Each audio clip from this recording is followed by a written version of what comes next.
ហឹមខ្ទឹមព្រៃប្រឹក្សារលោកគង្គារេរំប្រលែ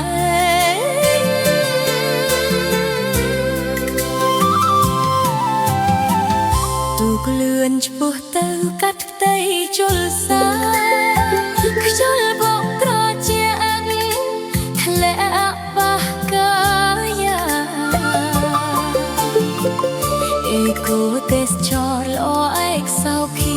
ទាំងទីនេត្រាឲ្យចង់គយគុណ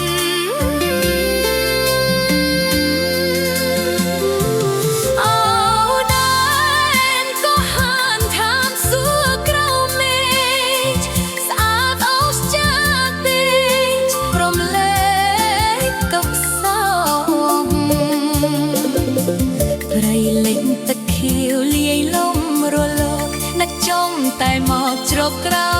មលបប្រែ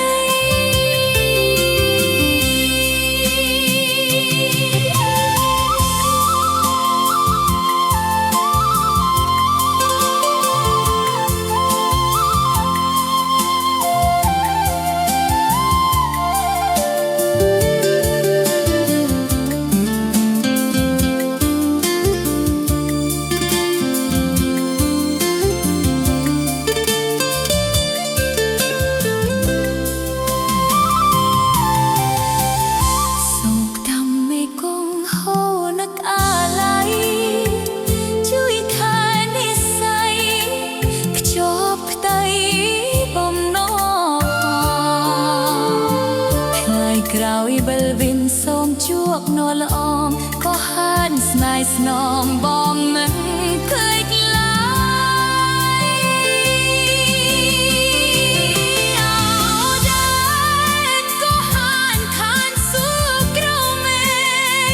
ស្អាមអស់ចាពេកត្រមលេទុកសោកព្រៃលិចទឹកខៀវលាយលំចង់តែមកជ្រកក្រៅ